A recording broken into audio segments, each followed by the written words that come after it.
Halo semua, Shalom. Kasih setia Bapa selalu tersedia untuk semua kita yang tidak jemu-jemu berseru dan berharap kepadanya.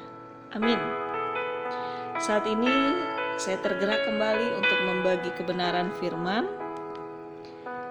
dari Mazmur pasal 20 ayat 2. Kiranya Tuhan menjawab engkau pada waktu kesesakan. Kiranya nama Allah Yakub membentengi engkau.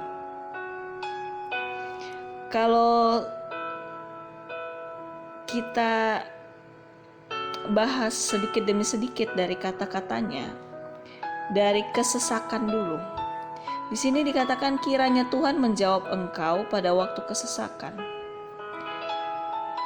Dibukakan pengertian demikian, bukankah orang yang sesak butuh pertolongan atau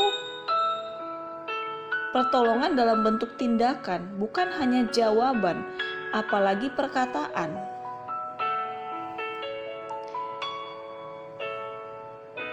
Misal orang sakit, sesak nafas, asma, terus dia datang ke dokter, terus dokter bilang, dengan obat ini kamu sembuh. Terus hanya dengan perkataan itu apa sembuh? Pasti pasien itu butuh tindakan dong. Di nebulizer, diuap, atau disuntik obat apa, dikasih minum obat apa. Bukan hanya bilang, dengan obat ini kamu sembuh. Mana bisa orang sesak sembuh dengan perkataan? Itu secara logika. Tapi di sini dibukakan jawaban Tuhan yang mana yang bisa melepaskan kita dari kesesakan, atau setiap orang dari kesesakan tertentu dalam hidupnya. Jawaban Tuhan yang mana?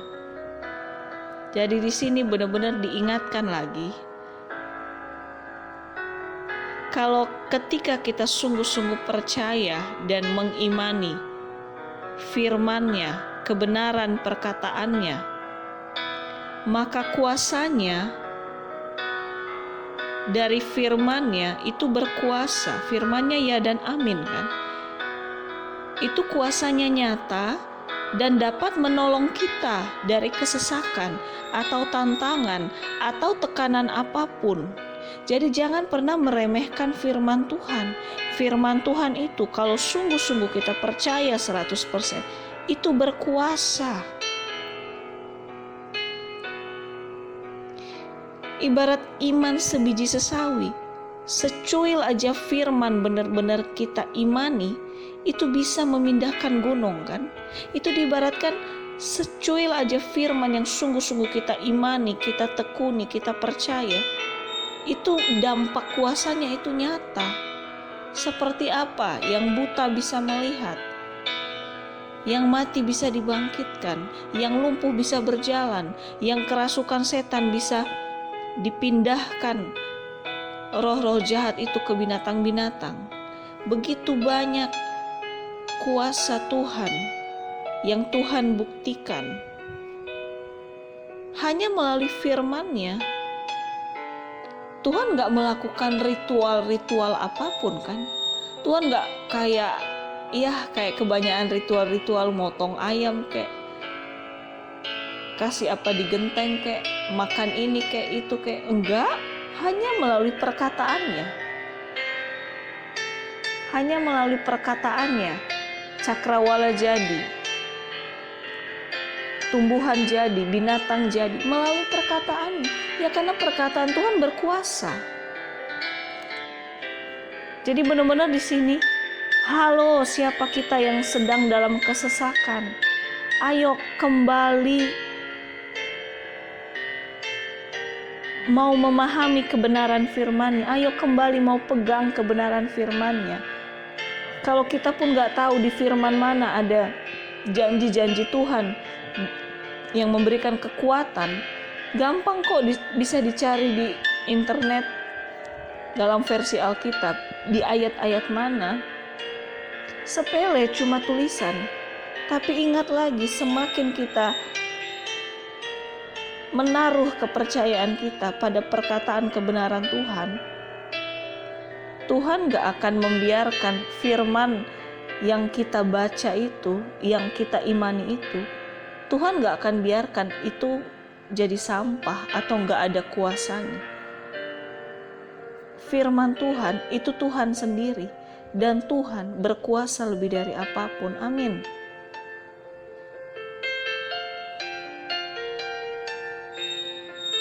Jadi belum ada kata mentok atau jalan buntu bagi siapapun kita atau orang-orang yang sedang dalam kesesakan apapun. Tuhan Yesus sanggup menolong.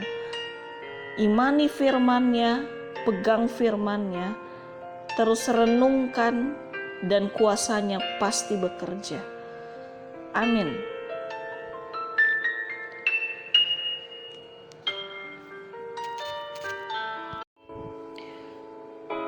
Lalu ada dikatakan lagi dari firman Mazmur 20 ayat 2 bagian B, kiranya nama Allah Yakub membentengi engkau.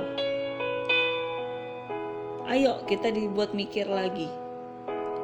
Apa benar sebuah nama aja itu bisa melindungi?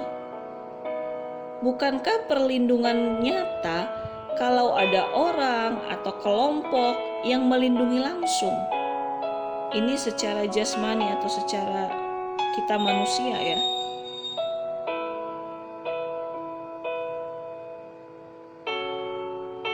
Mana bisa nama hanya dengan nama, misal gini, kita lagi cari jasa security di bagian penyedia jasa. Terus bagian penyedia jasanya bilang namanya Mr. A. Terus dengan tahu namanya Mr. A, apa kita tenang? Apa kita merasa rumah kita aman? Apa kita merasa komplek kita aman dengan hanya tahu nama security-nya? Enggak mungkin kan? Kita baru merasa aman dan tenang kalau security-nya, manusianya datang dan bertugas. Tapi kenapa dibilang di sini nama Allah Yakub membentengi, melindungi? Benar-benar unik banget Tuhan singkapkan di sini. Kembali lagi, nama Tuhan ketika kita berseru sama Tuhan, maka kuasanya sempurna melebihi tim penjaga terlatih atau terhebat atau termahal manapun atau siapapun mereka. Dengan nama Tuhan aja, dengan kita berseru, Tuhan, Engkau memberkati hidupku berlimpah-limpah-limpah. Amin. Pasti Tuhan itu gak akan cuek mendengar kita berseru kepadanya. Kalau Tuhan pandang itu baik, kelimpahan itu baik untuk kita, Tuhan pasti kasih. Tapi kalau hal-hal yang kita minta tapi itu menjerumuskan, Tuhan pasti belum saatnya dulu. Bukan berarti kita nggak bekerja, nggak berjuang. Tetap kita harus bekerja atau berjuang. Tapi kita bekerja atau berjuang itu wujud kita tidak menyepelekan setiap berkat, setiap kemurahan, setiap kemudahan, setiap anugerah, setiap mujizat yang Tuhan berikan. Bagian kita lakukan. Bagian Tuhan memberikan yang terbaik buat kita. Tapi kita gak bisa mengatur Tuhan bekerja bagaimana untuk memberkati kita, untuk menolong kita, untuk melindungi kita. Bagian kita berseru aja, Tuhan Engkau melindungi hidupku, melindungi keluargaku sempurna. kuasamu sempurna dan kuasamu tidak bisa tertembus oleh apapun. Amin. Makanya saya kalau dalam doa seperti itu, apalagi dalam kondisi COVID yang sedang parah-parahnya kemarin, kan hidup harus tetap berjalan, harus tetap bekerja. Dan dalam pekerjaan sangat 99,99% bersinggungan dengan semua orang banyak. Sekalipun pakai masker, kita nggak tahu penularannya sangat cepat kan kemarin. Tapi tetap Tuhan tumbuhkan dalam hati saya untuk di dalam doa setiap hari selalu berkata, Engkau tutup bungkus kami oleh kuasa darah-Mu, dan kuasa-Mu tidak bisa tertembus oleh apapun. Apapun itu, kutuk sakit penyakit, kutuk apapun, segala yang tidak berasal dan tidak berkenan, tidak akan menembus kuasa perlindungan-Mu atas kami. Amin. Saya selalu doa itu setiap hari, terutama pada saat kondisi COVID kemarin. Secara logika, emang dengan kita bilang kuasa Tuhan melindungi, terlindungi? Seperti secara manusia tadi, emang dengan kita hanya tahu nama security-nya, rumah kita dilindungi? Enggak kan, security-nya harus ada kan, baru kita aman, baru kita ngeh, oh iya dia kerja menjaga. Tapi beda dengan kita percaya sama Tuhan, sebut namanya, berseru sungguh-sungguh dengan kerendahan hati dan dengan iman yang sungguh-sungguh, maka pasti berkuasa perlindungannya atas kita. Bukan hanya atas diri kita, atas keluarga kita, atas keturunan kita kelak, atas harta benda yang Tuhan percayakan, itu dilindungi semua, lebih dari apa yang kita perkirakan. Percaya aja. Amin. Dan saya diingatkan tentang dahsyatnya perlindungan Tuhan. Di dalam doa juga setiap hari saya selalu mengatakan, baik rumah kendaraan yang Engkau titipkan bagi kami dijagai, dikuduskan sempurna, segala yang tidak berkenan ditolak patahkan dalam nama Yesus. Tetap mengimani demikian. Ngomongnya kayak simple kan, tapi kalau benar-benar tetap kita taruh satu-satunya kepercayaan kita di dalam doa seperti itu, maka berkuasa.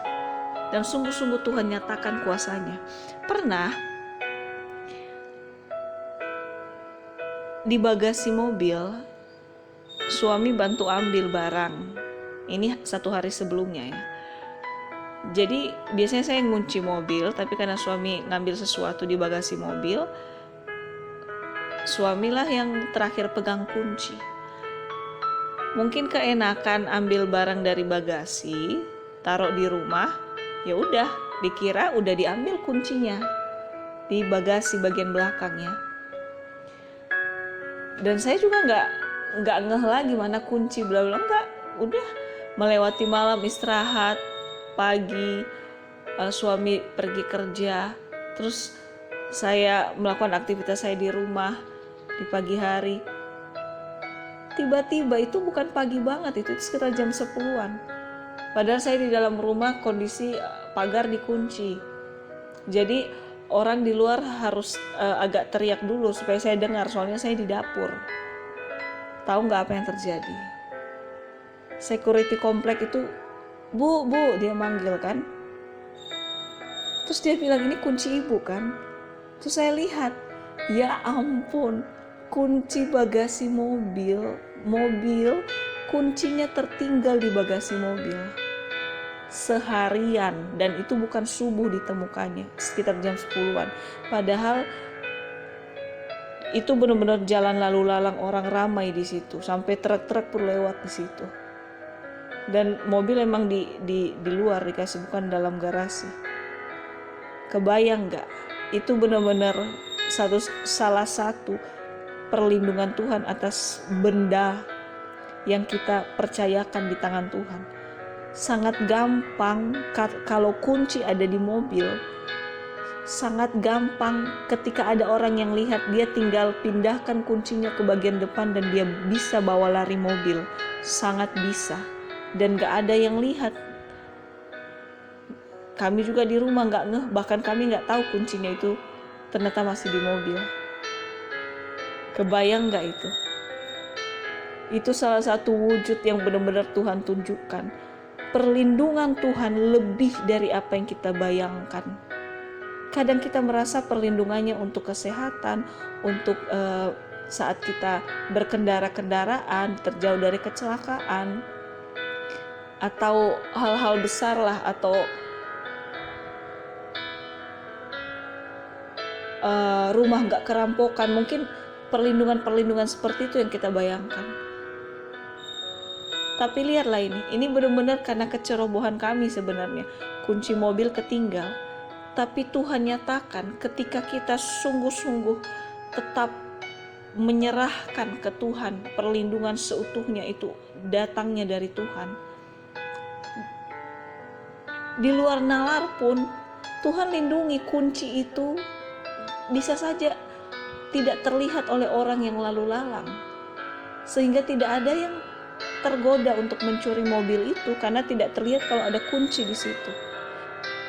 Logikanya aja kalau terlihat dengan mata jasmani, habislah. Dan security-nya juga baik banget. Seharusnya kalau dia lihat, dia bisa bawa lari aja kan. Tapi dia tanya, ini kuncinya nggak, Bu? Wow. Dan mungkin kita banyak hal-hal di mana kita baru menyadari perlindungan yang luar biasa, yang unik itu ternyata hanya dari Tuhan. Karena perlindungan seperti yang kejadian di mobil kami, kalau secara logika gampang banget hilang mobilnya. Ada kunci, tinggal dinyalain, udah cus, lari. Jadi benar-benar jangan pernah henti-hentinya kita menyerukan nama Tuhan, karena nama Tuhan itu berkuasa, bukan hanya menolong, melepaskan kita dari kesesakan, bahkan melindungi kita, bahkan benda-benda yang kita miliki atau dipercayakan Tuhan, Tuhan juga lindungi. Betapa sayangnya Tuhan buat kita. Dan bagian kita hanya menyerukan namanya, hanya percaya saja, maka kuasanya bekerja, menolong, melindungi, memberikan yang terbaik, lebih dari apa yang kita harapkan. Amin. Terus di Mazmur 20 ayat 3.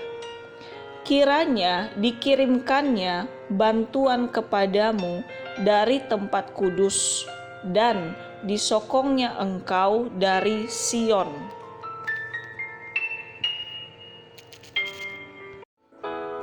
Di sini diberikan pengertian, Tuhan sangat dengan suka hati mengirim dan menyatakan pertolongannya yang sempurna, mujizatnya yang sempurna dari tempat kudus, dari tahtanya yang kudus. Dan kembali lagi, kekudusan hanya akan nyambung langsung, nyambung cepat dengan sesama kekudusan.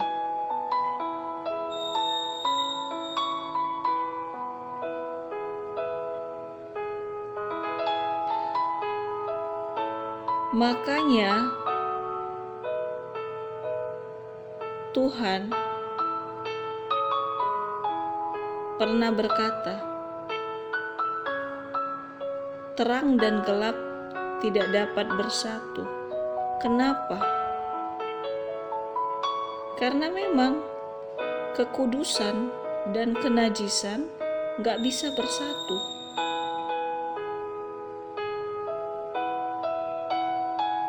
Kenapa dalam hati kita, sekalipun kita berdoa sampai berbuih-buih, kalau hati kita masih dipenuhi kebencian, iri hati, atau semua hal-hal yang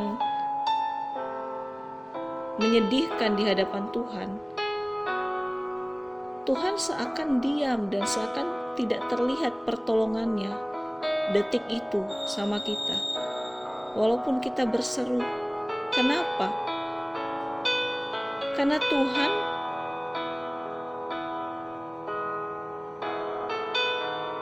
bertahta di hati yang kudus juga, di hati yang udah dipulihkan juga. Jadi kalau di sini tentang bantuan atau pertolongan Tuhan, itu kan dikatakan dari tempat kudus. Dan kekudusan hanya akan nyambung dengan kekudusan. Itu memang sudah aturannya Tuhan. Tapi di sini bisa diartikan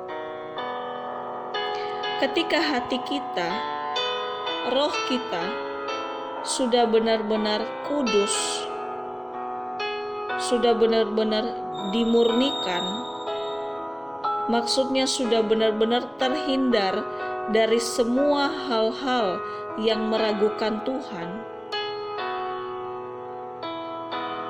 atau seperti sudah terhindar dari bersungut-sungut, atau tidak sungguh-sungguh mengharapkan Tuhan, tidak sungguh-sungguh percaya sama mujizatnya, maka bantuan atau pertolongan Tuhan itu pun tidak langsung kita rasakan atau kita alami. Karena sistemnya tadi, kudus bertemu kudus. Kalau hati kita belum kudus, hati kita belum dimurnikan, hati kita belum benar-benar polos berharap sama Tuhan, ya gak ketemu, gelap dan terang gak bisa nyatu.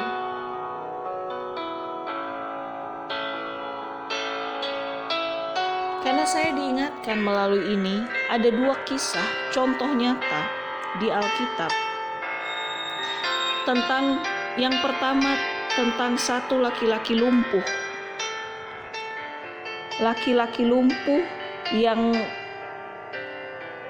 terlalu lama menunggu bagaimana caranya dia bisa masuk ke kolam Bethesda. Karena dulu diyakini siapa yang masuk ke kolam Bethesda bisa sembuh dari sakit apapun. Ini satu ya. Yang kedua, perempuan yang sudah perdarahan 12 tahun. Dan dia juga berharap kesembuhan dari Tuhan. Mereka sama-sama berharap kesembuhan, pertolongan Tuhan, dan hanya Tuhan yang sanggup. Mungkin mereka udah berobat ke sana kemari, menghabiskan begitu banyak uang, menghabiskan begitu banyak waktu untuk menunggu kesembuhan, tapi tidak terjadi. Jadi mereka hanya berharap sama Tuhan.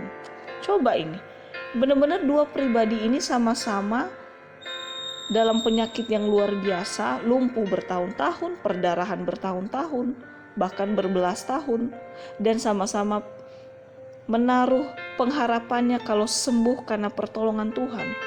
Tapi kenapa hasilnya beda? Wow.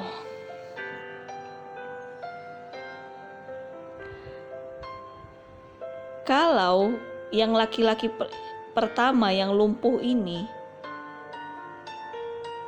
dia seolah terlena dengan melihat terus orang yang sanggup langsung cepat-cepat masuk ke kolam Bethesda, atau kalau kolam itu ada cipratannya, kena cipratannya. Mungkin bisa kita baca lagi di firman.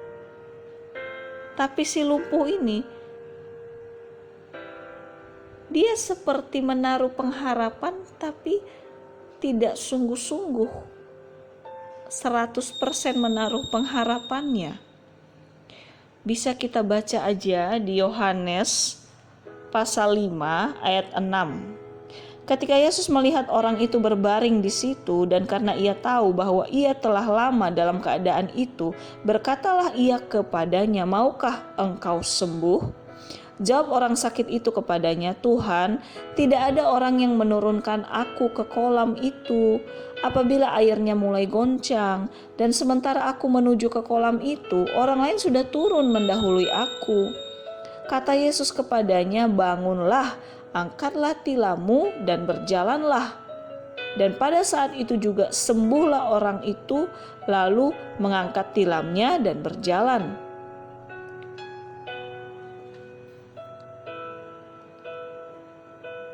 Jadi di sini Tuhan tanya, "Mau gak kamu sembuh?" Malah dia berdalih, "Gak ada orang yang menurunkan aku." Terus orang yang lain yang bisa jalan bisa cepet-cepet masuk ke kolam itu atau kena goncangan kolam itu. Padahal Tuhan tanya, "Mau gak sembuh?" Tinggal jawab kan, "Iya, mau sembuh."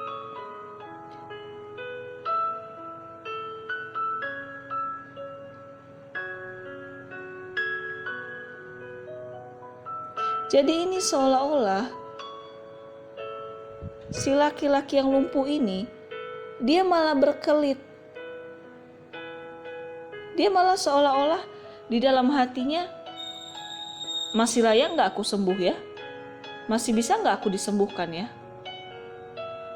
Jadi bisa dibilang hatinya gak benar-benar polos, gak benar-benar murni, percaya dan berharap 100% sama pertolongan Tuhan. Malah logikanya main, meragukan iman, meragukan kebenaran firman. Karena iman dan firman itu gak bisa dilogikakan, tapi hanya bisa kita percaya. Jadi makanya gak cepet sembuh laki-laki yang lumpuh tadi. Karena Tuhan itu kudus. Dan Dia melimpahkan kuasanya, mujizatnya dari tempat kudusnya, seperti di firman tadi. Dan kekudusan akan langsung berhubungan atau akan langsung nyambung cepat dengan kekudusan.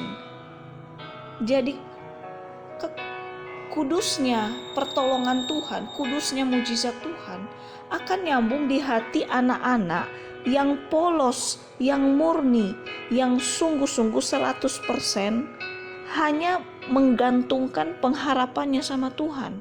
Tapi kalau imannya bolong-bolong, kepercayaannya bolong-bolong, hatinya gak polos, hatinya masih bertanya, "Bisa gak aku sembuh? Layak gak aku ditolong?" Logika masih main, "Masa sih bisa disembuhkan? Masa sih bisa ditolong?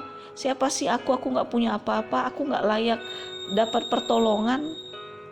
Jam doaku masih jauh dari bagus. Aku gak baca firman, aku gak rajin ke gereja, aku gak ini, gak itu, gak ini." Jadi sebenarnya mengharapkan Tuhan atau enggak sih? Jadi makanya setiap pribadi, setiap orang yang belum sungguh-sungguh polos hatinya berharap sama Tuhan, ya seolah-olah gak ada jawaban doa, gak ada dia melihat mujizat dalam hidupnya, gak ada dia melihat pertolongan atau menerima pertolongan dalam hidupnya. Karena kekudusan Tuhan itu, semua mujizatnya, pertolongannya, perlindungannya itu kudus. Itu murni, tulus sama kita.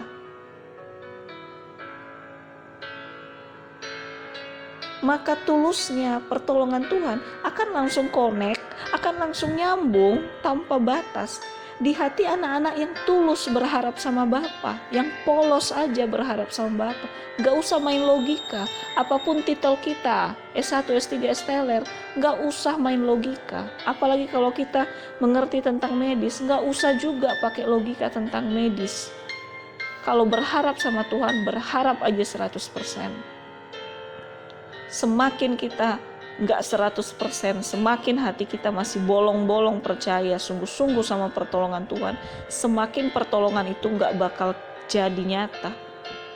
Karena Tuhan bertahta di hati yang kudus, di hati yang murni, di hati yang polos, berharap 100% sama Dia.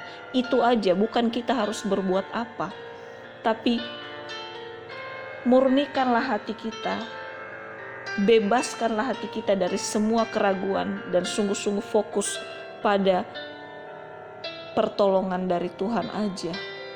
Jadi di sini benar-benar diperlihatkan perbedaan yang sangat nyata sama wanita yang perdarahan 12 tahun.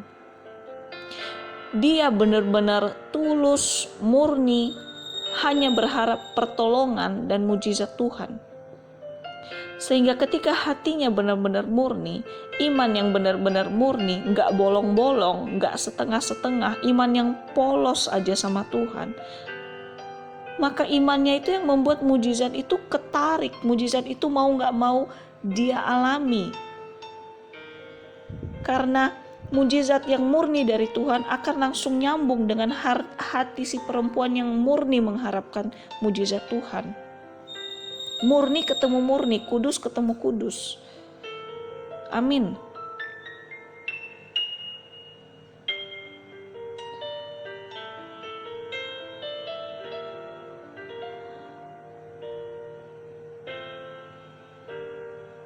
Kenapa Tuhan mau hati yang murni, hati yang kudus, iman yang murni, iman yang kudus, iman yang 100%, hati yang 100% berharap sama Dia? Karena memang Tuhan sangat senang melimpahkan kuasa pertolongannya kepada hati yang siap. Hati yang siap bukan berarti siap secara materi, siap secara pengetahuan firman, siap secara pengalaman, enggak. Hati yang siap adalah hati yang 100% berharap, hati yang murni berharap hanya sama Tuhan, hati yang polos hanya berharap sama Tuhan. Disitulah magnet kekudusan pertolongannya itu, kuasanya itu nempel dengan hati yang juga murni, yang utuh, 100% berharap sama Tuhan, percaya penuh sama Tuhan. Pasti kita udah sering banget dengar tentang kisah wanita perdarahan 12 tahun. Padahal secara logika itu saat berkerumun banyak orang ingin bertemu sama Tuhan, menarik-narik baju Tuhan. Sedangkan wanita yang perdarahan 12 tahun ini mungkin terseot-seot dan lelah, kebayang gak perdarahan terus 12 tahun. Udah anemia terlalu parah lah ya secara logika. Tapi karena imannya yang 100%, hatinya yang murni berharap sama Tuhan, hatinya yang polos hanya berharap sama Tuhan, hatinya yang kudus hanya berharap sama Tuhan, dia menjamah jubah Yesus. Dan bahkan Yesus gak sadar ada yang menjamah jubahnya. Menjamah jubahnya sampai kuasa mujizatnya itu keluar secara otomatis, di luar kendali Tuhan bahkan. Karena memang itu passwordnya, kudus ketemu kudus. Semua yang dari Tuhan itu murni, kudus, dan akan langsung nyambung dengan hati anak-anak yang murni, kudus, 100% polos hanya berharap sama Tuhan. Jadi benar-benar kita diingatkan lagi dalam kondisi apapun, jangan tunggu kita dalam kondisi mengalami hal yang buruk atau kesesakan atau sakit penyakit yang mengerikan atau apapun. Tapi mari setiap hari kita mau meminta supaya hati kita benar-benar dimurnikan lagi, dikuduskan lagi. Hati kita benar-benar polos aja hanya berharap sama Tuhan. Maka benar-benar telinga Tuhan, hati Tuhan langsung nyambung ke hati kita. Langsung magnet kuasanya itu ketarik sama kita. Bukan Tuhan pilih kasih, ya memang itu hukumnya. Kudus ketemu kudus. Iman yang utuh, disitulah mujizat dan kuasanya bekerja sempurna. Iman yang bolong-bolong, iman yang masih setengah-setengah, iman yang masih pakai logika, masih meragukan Tuhan, ya menutup jadinya pintu mujizatnya itu masuk ke hidup kita. Karena memang itu passwordnya, harus iman yang utuh.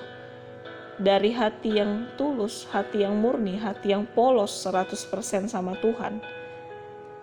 Mari tetap miliki hati yang polos, berharap penuh sama Tuhan. Amin. Haleluya.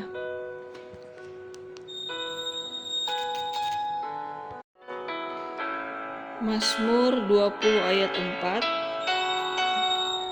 4. Kiranya diingatnya segala korban persembahanmu dan disukainya korban bakaranmu. Selah. Jadi di sini sangat ada hubungan yang segaris antara korban persembahan dan korban bakaran. Seakan persembahan yang sungguh-sungguh berkenan di hadapan Tuhan, yaitu kalau persembahan dalam bentuk ada yang dibakar dulu. Jadi di sini diingatkan lagi, ketika kita datang mendekat sama Bapa, Tuhan gak perlu harta kita, Tuhan gak perlu titel kita, Tuhan gak perlu koneksi atau pengalaman kita. Tuhan mau hati kita yang sudah dibakar dulu. Dibakar dulu itu apa maksudnya?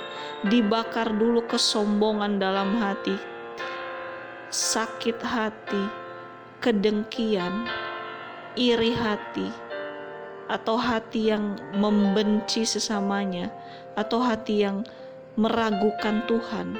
Semua sikap hati demikian harus mau kita korbankan, kita lepaskan, dibakar dulu sungguh-sungguh sampai tidak bersisa dan berjejak. Maka hati yang demikian adalah hati yang murni, yang menyenangkan hati Tuhan. Dan di mana ada kekudusan, di mana ada hati yang murni, disitulah bertahta kasih, kemurahan, bahkan semua yang terbaik dari Tuhan untuk hidup kita. Memang gak mudah membakar semua yang tidak baik dalam hati kita, tapi karena kita sadar dan tahu Tuhan gak suka dengan semua hal yang menghambat kasih dan kekudusannya masuk dan bertahta di hati kita. Kita harus memilih membakar, mengorbankan keegoisan kita, sakit hati kita, kedengkian kita, mengorbankannya, membakarnya. Bahkan kalau kita nggak sanggup, kita bisa minta tolong sama Tuhan supaya Tuhan bantu bakar dan hancurkan hati yang sombong, hati yang dengki, hati yang dendam, hati yang iri. Mari kita minta Tuhan hancurkan, Tuhan bakar. Asal kita mau, Tuhan pasti tolong.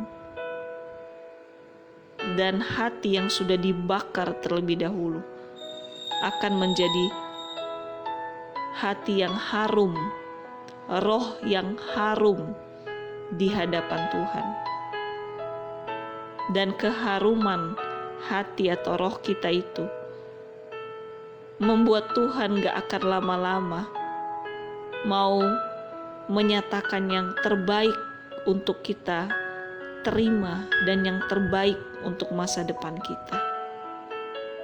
Ayo bakar hatimu, murnikan hati kita dengan pertolongan Tuhan, karena Tuhan cinta hati anak-anak yang sudah dibakar dari yang buruk dan murni untuk menerima yang murni juga dari Tuhan. Amin. Terus Mazmur 20 ayat 5, kiranya diberikannya kepadamu apa yang kau kehendaki, dan dijadikannya berhasil apa yang kau rancangkan. Jadi berhubungan dengan ayat 4 tadi, ketika hati kita sudah dibakar terlebih dahulu ya dengan semua yang tidak disukai sama Tuhan, maka apa yang kita rencanakan, apa yang kita harapkan, terlalu rindu untuk Tuhan buat berhasil, terlalu rindu untuk Tuhan limpahkan semua yang terbaik di hati anak-anaknya yang sudah murni, yang sudah dibakar dari segala yang tidak berkenan atau yang bau busuk di hadapan Tuhan. Sifat-sifat dunia, sifat-sifat iblis yang harus dibakar terlebih dahulu dari hati kita, karena itu bau busuk di hadapan Tuhan. Maka tanpa kita meminta pun, Tuhan terlalu rindu memberikan apa yang kita harapkan dan yang terbaik untuk kita. Amin. 20 ayat 6 Mazmur, kami mau bersorak-sorai tentang kemenangan-Mu dan mengangkat panji-panji demi nama-Mu Allah kita. Kiranya Tuhan memenuhi segala permintaan. Dan di sini ketika kita pun berharap sama Tuhan, marilah kita berharap dengan sukacita. Bagaimana sih sukacita dulu padahal belum kejadian yang kita harapkan? Kita sukacita dulu, itu wujud kita percaya Tuhan pasti memberikan yang terbaik. Jadi kita mengucap syukur aja dulu sebelum Tuhan memberikan apa yang kita harapkan.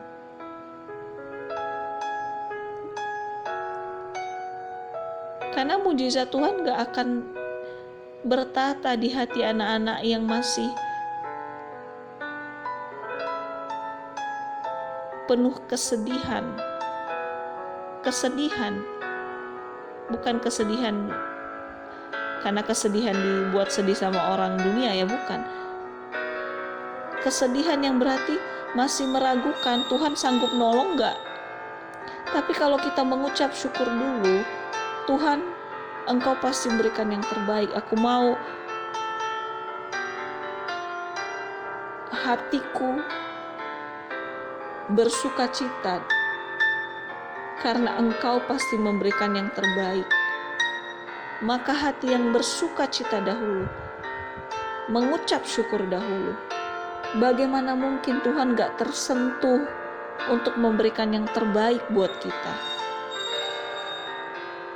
Jadi kunci ketika kita meminta, selain kita mengimani, kita mengucap syukur terlebih dahulu. Itu wujud kita percaya Tuhan pasti memberikan yang terbaik. Amin. Ayat 7. Sekarang aku tahu bahwa Tuhan memberi kemenangan kepada orang yang diurapinya dan menjawabnya dari sorga yang kudus dengan kemenangan yang gilang gemilang oleh tangan kanannya. Amin. Luar biasa. Gak ada sia-sianya kita hidup di dalam Tuhan. Karena semakin kita mau hidup dalam Tuhan, semakin Dia mau mengurapi kita, semakin Dia mau memberikan yang terbaik untuk kita, semakin Dia mau membuat kita menjadi berbeda di antara anak-anak yang tidak takut akan Tuhan. Dia pasti tunjukkan perbedaannya. Bukan hanya dinilai dari segi harta atau segi jabatan, dari segi karakter, dari segi kedewasaan mental, kedewasaan iman, kedewasaan berpikir, kedewasaan bertutur kata. Tuhan pasti perlihatkan perbedaan. Karena Dia mau terus anak-anak yang mengandalkan Dia, bukan hanya ditinggikan atau mendapat yang terbaik ketika di surga nanti, tapi di bumi pun mendapat yang terbaik juga. Itu janjinya.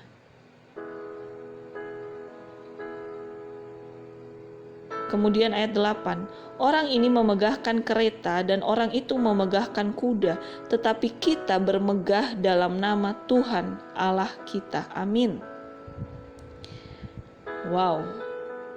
Jadi kita gak perlu ciut dengan apapun di sekitar kita yang punya ini, punya itu, punya titel ini, punya titel itu.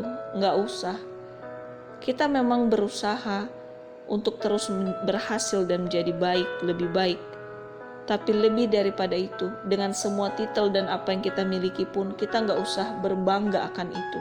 Itu hanya kesempatan dan anugerah Tuhan. Bisa hilang seketika dan bisa diberikan juga sama Tuhan. Tapi yang lebih berharga, yang membuat kita bermegah, yang membuat kita, wow, aku anak yang dikasihi loh. Ya karena ada Tuhan dalam hidup kita, karena kita terima Tuhan dalam hidup kita.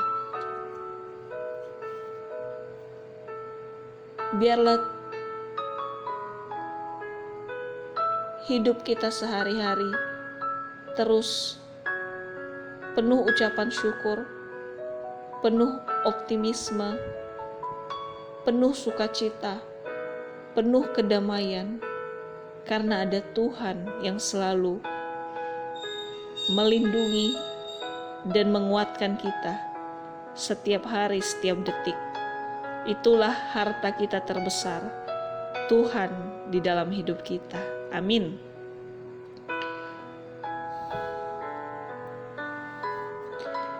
Ayat 9, mereka rebah dan jatuh, tetapi kita bangun berdiri dan tetap tegak.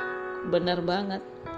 Dengan kondisi-kondisi yang kacau balau kemarin-kemarin ini, kondisi COVID dan apapun itu, semua banyak terjadi perubahan dalam dunia pendidikan, kesehatan, bahkan perekonomian.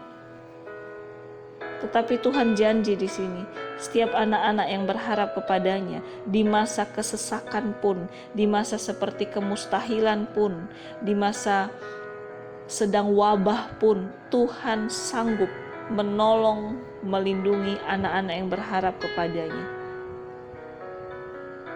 Karena ketika kuasa Tuhan sempurna melindungi kita, gak ada satupun kuasa yang bisa menembus. Amin.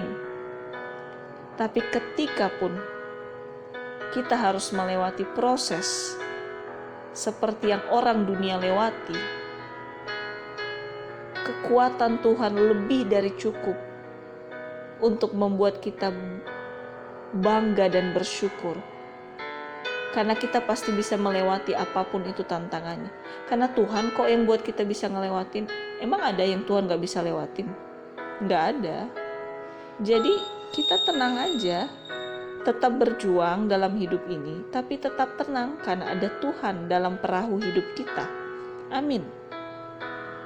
Ayat 10, ya Tuhan, berikanlah kemenangan kepada Raja. Jawablah kiranya kami pada waktu kami berseru. Wow, biarlah kita menjadi raja-raja iman selama kita di bumi dan di surga nanti.